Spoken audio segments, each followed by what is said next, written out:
All right, guys, so we're going to be taking a look at basically like the hip movement potential and increasing that hip movement capacity for us to better move efficiently when we're throwing a baseball, right?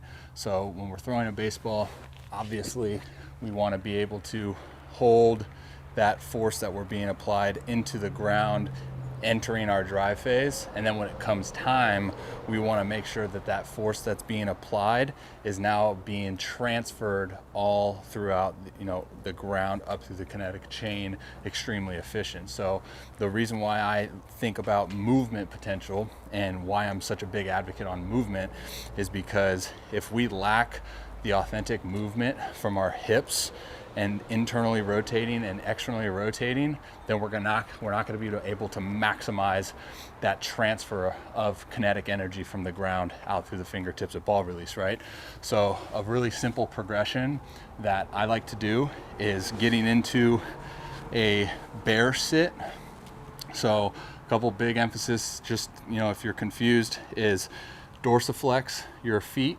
Okay, so what that means is you're trying to bring your toes to your shin, and then what you're trying to create is two 90-degree angles with your calf and your hamstring, right? So looking at it like this, you're about 90 degrees here, and then you're trying to press essentially your belly inward, right?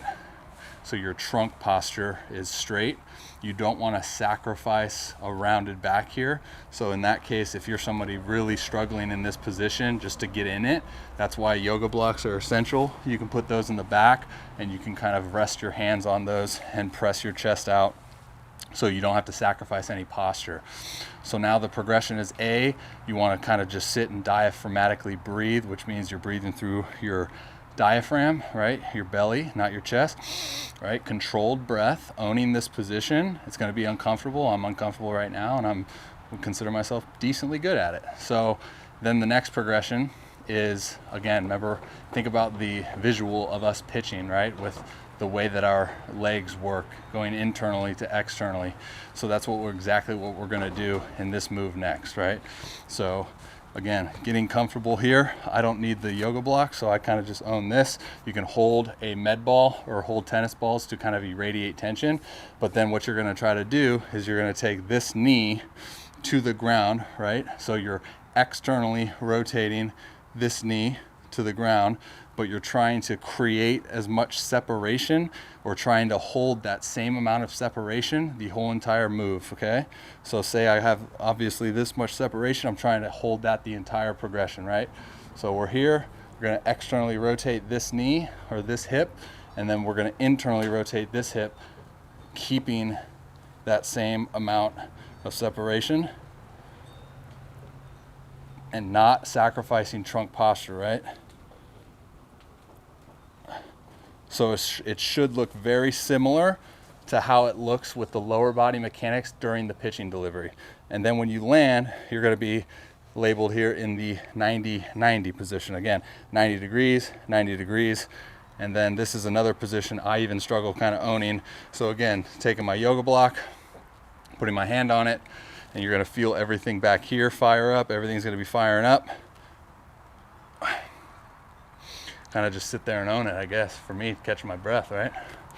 And then we're going to go the other way, right? So then now we're kind of getting back into that bear sit that we were just in, externally rotating this leg now. Remember, holding this leg on the ground, that knee on the ground for as long as possible, creating that separation, exploring that range. And if you need, that's what the yoga blocks are really good for, right? So then you can externally rotate, you give yourself that added stability. So then it gets easier to really have that movement, right? So I'm gonna do it again, no yoga blocks, externally rotate that hip as much as you can go until that hip comes off or that knee comes off, and then getting up back into that bear sit here, and now we'll own it. Now we can go the other way, right?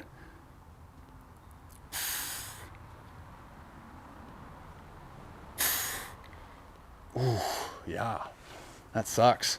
But when it comes to really maximizing the way that we move on the mound, and owning positions on the mound, not only is it crucial, right? It's not only is it crucial to explore those movements that we're in, but own those positions, because if we haven't owned those positions and those movements outside of the baseball field or outside the pitching mound, then we go and get into those positions without having owned those specific positions. That's when we see breakdowns, because guys' bodies aren't used to it, and now we're going at full speed trying to, accept and apply different types of forces without having the stability nor movement capacity to do so.